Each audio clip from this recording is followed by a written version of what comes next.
En fait, j'avais reçu un courrier de la part d'un enfant du service de docteur de l'Épine, une petite fille qui voulait rencontrer Astrid Veillon.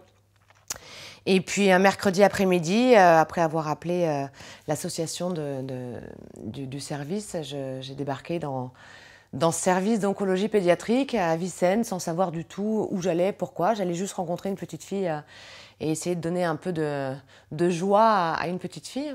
Et j'ai commencé à discuter avec des parents qui étaient là, avec des enfants. Et je pensais que j'allais rester 1 heure là-bas et j'ai passé mon après-midi à essayer de comprendre ce qui se passait. Je sentais qu'il y avait des choses qui se passaient et qu'on n'était pas dans un service dit normal, en fait, classique. Et puis, à force de questions, les langues se délient. Puis voilà, on m'a parlé de la problématique du docteur de l'Épine, pourquoi elle était toujours... Enfin, du combat, en fait, pas de la problématique, mais plutôt du combat de Nicole. Et à entendre les parents, à entendre Nicole, parce que j'ai rencontré aussi Nicole, et les gens de l'association, etc. Et je me suis dit, mais... il se passe quelque chose ici, il y a des choses qui se passent, il y a une humanité, il y a une joie de vivre. Je m'attendais à quelque chose de plus sombre, de plus dur. On parle quand même de cancer de l'enfant.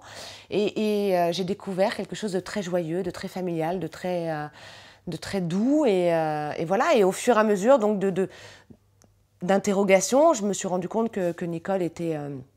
que le service était en péril parce qu'on menaçait de fermer le service à Vicenne.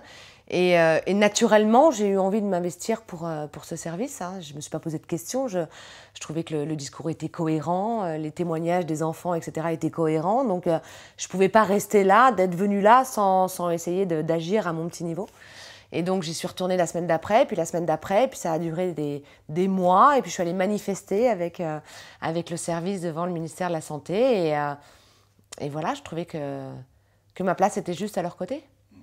Je pense que s'il y avait que du négatif, ou ça fait longtemps qu'elle n'existerait plus. Donc oui, je pense que Nicole est quelqu'un qui dérange par sa façon de travailler, par son approche du traitement.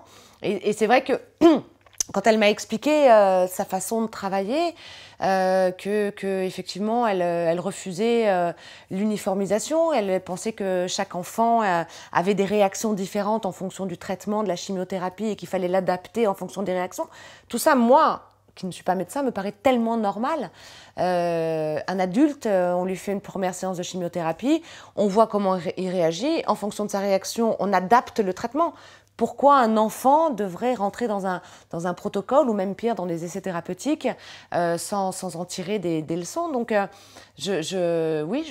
tout ce qu'elle m'expliquait me paraissait logique. Et effectivement, je pense que si depuis 30 ans, elle est encore là et qu'elle persiste et qu'on la laisse malgré tout pouvoir exercer, c'est qu'effectivement, il doit y avoir des vrais résultats. Alors, après, qui ça dérange? On en revient toujours aux mêmes questions, quoi. On n'est pas qu'un numéro. Et c'est vrai que c'est la spécificité du service de Nicole. Moi, c'est vraiment la première chose que j'ai ressentie quand je suis arrivée dans ce service. Il y avait une espèce de convivialité, comme une grande famille en fait. Et c'est vrai que je me suis retrouvée à discuter avec des enfants qui avaient une parfaite connaissance du traitement qu'ils avaient subi, qu'ils allaient subir, quelles étaient les conséquences, avec une approbation de la famille et de l'enfant. L'enfant était vraiment au cœur des discussions, et bon, évidemment quand il était en âge de prendre des décisions, mais cette espèce de transparence qu'il y avait, de discussion, d'humanité. Oui, je pense que ce qui ressortait de tout, c'était l'humanité, un service humain, où tout le monde avait son mot à dire, où tout le monde partageait les idées. Et moi, j'étais fascinée par la réflexion des enfants. On sentait qu'il y avait une vraie réflexion. Oui, ça je le veux, oui, ça je le veux pas. Il y avait cette notion de choix, en quelque sorte, qu'on ne doit pas avoir partout. Et c'est vrai que c'est ce qui m'a... C'est ce qui m'a intriguée au début et qui m'a donné envie petit à petit de m'investir aux côtés de Nicole. J'ai la sensation aujourd'hui d'avoir de moins en moins de liberté. J'ai de moins en moins de liberté de penser, j'ai de moins en moins de liberté de m'exprimer.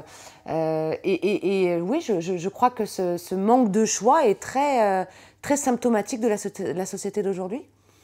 Si on ne pense pas comme tout le monde, on est mal vu, on nous met dans des cases. Moi, j'ai des choses à dire au niveau de la politique, j'ose pas le dire parce que je me dis, ah bah oui, non, je vais être cataloguée, machin, parce que tout est détourné, tout est déformé. Et c'est vrai qu'on se retrouve dans un espèce Enfin, un truc complètement différent au niveau du choix.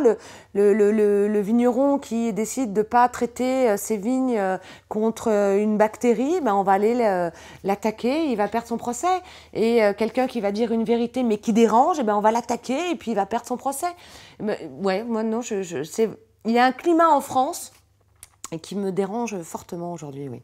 Et ce manque de choix, ce manque de liberté, j'ai l'impression qu'on est de moins en moins dans une démocratie, quoi. Et ça reflète bien au niveau médical, si on veut revenir à Nicole, c'est-à-dire qu'il serait bien que les parents puissent, et les enfants malades puissent avoir accès à des services comme celui de Nicole, et qu'ils aient juste le choix de soit d'aller chez Nicole de Lépine, soit d'aller à Villejuif ou ailleurs. Le choix. Voilà. Qu'on ait encore cette liberté de choix et elle se réduit à peau de chagrin de plus en plus, quel que soit le domaine, quoi, bien sûr. On ne peut pas, au nom de la science, sacrifier des vies. Enfin, moi, c'est mon point de vue. Après, je comprends que la science doit évoluer, je comprends, mais on ne peut pas, au nom de la science, sacrifier des vies. Oui, ça, c'est mon point de vue, bien sûr. Et c'est pas parce que le cancer de l'enfant représente une minorité au niveau de l'intérêt financier que ça peut avoir qu'on a le droit de sacrifier des vies. Mais évidemment que je suis révoltée. Il n'y a pas que ça qui me révolte, hein, mais je fais attention à ce que je dis, toujours. Et ça me dérange, ça aussi. Ça me révolte moi-même de devoir faire attention à ce que je dis aujourd'hui. Moi, j'aurais tendance à les renvoyer à leur propre conscience, quoi. Si un jour leur enfant avait une maladie comme ça, est-ce qu'ils n'aimeraient pas avoir le choix de pouvoir le soigner comme ils le désirent?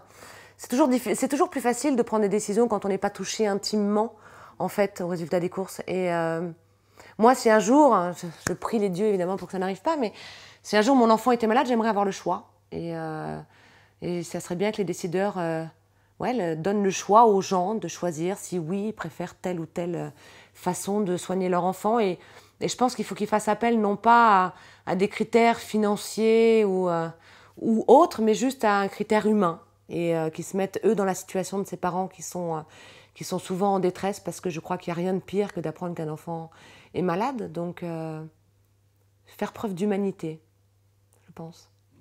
Moi, là, pour le coup, je crois que ça dépasse ma connaissance et ma compréhension, quoi. Je vous dis, c'est comme le mec qui décide de ne pas traiter ses vignes parce qu'il veut faire du vin bio et qu'on l'attaque, on revient exactement à la même chose, quoi. Et sauf que là, on parle de vie humaine. Et enfin, moi, j'ai eu des parents qui me disaient qu'ils avaient reçu des pressions, des menaces. Alors, enfin, comme vous le disiez si bien, si ça fait 30 ans qu'elle pratique sa médecine, c'est que il y a des vrais résultats derrière. Je veux dire, elle a écrit des choses, elle est allée aux États-Unis. C'est pas une folle, quoi. Quelqu'un qui propose des vraies solutions. Donc, enfin, moi, il y a des points d'interrogation que je ne comprends pas. Que je ne comprends pas.